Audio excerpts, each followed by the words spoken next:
adjunct for communication. And so recently I had a student who claimed he basically said he was a racist, and wanted, I had to check into what our stance would be on him giving a hate speech for his public speaking course. And what it really boiled down to was the feeling of safety in the classroom. And by giving that hate speech, I feel that the students in the class would not be in a safe environment. And so it was my responsibility as an instructor to make sure that that wouldn't happen. Additionally, as an instructor, I would make it I think it would be crossing the line that if I made my students uncomfortable and feel unsafe because of my own hate speech, at that point it's not an issue of freedom of speech, it's an issue that the safety of the students is first. And so I think that trumps the freedom of speech. Can't call fire. No, but I'm not talking about hate speech. Okay. I'm not talking about hate speech. You're teaching a wildlife biology course, and you start talking about, I don't know, who's running for president. It's not appropriate academically, and it's certainly not covered by academic freedom, but it's covered by freedom of speech.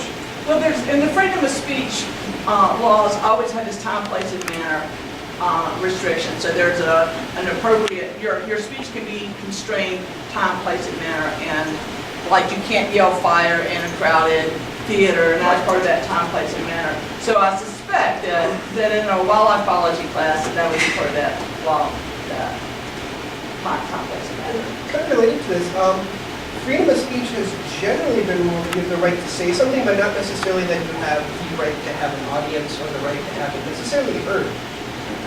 Just because in this group, a group that is either a hate group or wants to promote similar views, they have the right to say it, but not necessarily be given a bullhorn to spout it. And so there might be an issue that you might have a freedom to say it, but there might be a question in the classroom of if you're using resources inappropriately, do you have that right to use your position of authority to then use it when that's not necessarily the point of that position? From the legal perspective, in discrimination cases, that falls under like the captive audience part of it. So like in the event that you were expressing your political opinions, unfortunately, in a classroom, they're a captive audience. They paid to be in that class, and they can't reasonably, socially raise their hand and say, this is completely off topic, stop wasting my time, to their professor. So the students are kind of stuck in that sort of a situation. So I kind of side with the time, place, fire, and Yeah, perhaps even like with sexual harassment, because when the law starts talking about sexual things, he has the right to make those statements, but perhaps not in that setting, where his supervisor has a position of power or authority over me that can make me feel uncomfortable. I would think context specific. And sexual harassment falls very squarely under discrimination. Federal laws prohibiting discrimination against sex based on someone based on their sex. Even from a legal perspective, I mean, moving to a normative position, the yelling fire in a crowded theater comes from the Scheck case, and if anyone knows the background of it, it was a ploy to arrest people opposed to World War I. They were handing out flyers that called people to resist the draft, and they were in prison claiming they were posing a clear and present danger to the existence of the current political order. So I mean, and that's since been overturned, at least that case. So I mean, these issues of safe space or even language have complete power. What can get spoken or what is not allowed and where it's allowed have implications beyond the legal. So one thing that Sean and I have been talking about that y'all might be interested in too is what's missing. So what is not protected under this? So sexual orientation was added, and sex is in there, but I don't believe that gender and gender expression are protected under the new policy. So that it's very clear that it's against federal law, it's against state law, it's against university policy to say, all right, we're hiring this woman and we're going to pay her less than we're hiring this man. That is illegal discrimination.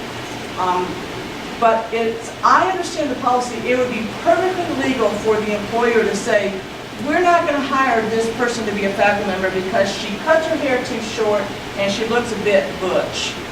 That, as I understand it, that would be legal discrimination. So I would like to see the university expand, either do one of two things. Either shorten its laundry list and just say all discrimination will be prohibited, and individuals will be judged on their own qualifications as individuals. Either that, or lengthen the laundry list and add gender and gender expression.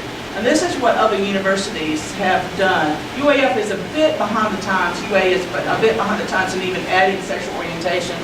So, we have to play catch up to the rest of universities. But as I understand it, our peer universities have got this gender and gender expression clause in there. And what do y'all think about And that? does that then include the T? Because that was an issue for some people. Transgender wasn't included in.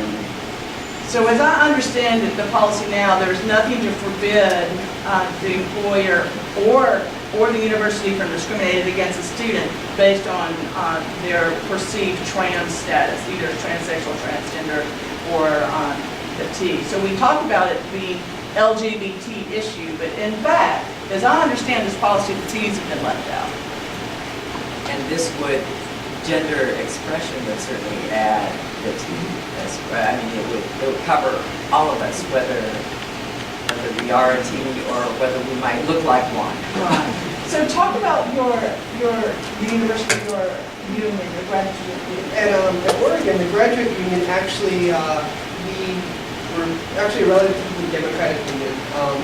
And the membership decided to add into our negotiating agreement a requirement to include transgender issues into health insurance and other discriminatory practices.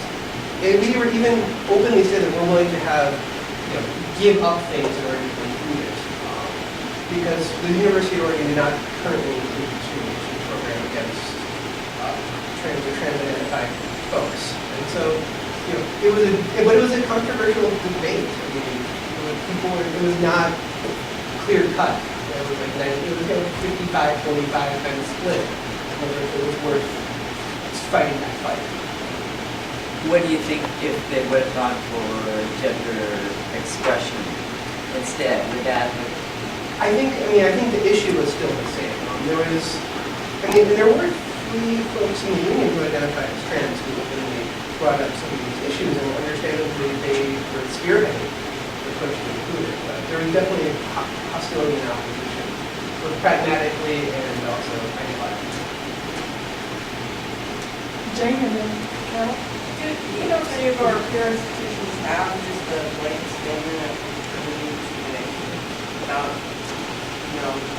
Not that I know of, and I actually think that there's probably something that has to do with federal funding, that you've got to have a laundry list of at least the protected categories that are protected in accordance with federal law.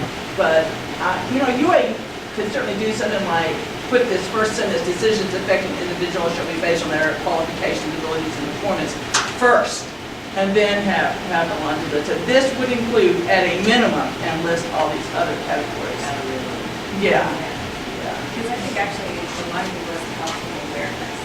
I like the I have a really quick question. What is the state harassment discrimination policy? It is prohibited, so discrimination against someone based on sexual orientation is prohibited under state law for state employees only. And that was what, within the decision that helped same-sex couples get health insurance benefits through their state employment. So it it's does not not apply to illegal. private companies or That's- contractors who work with the state government. That's correct, that's correct. And so communities are free to pass anti-gay ordinances or to prohibit the location of a gay bar near schools and all that kind of stuff. That's legal discrimination.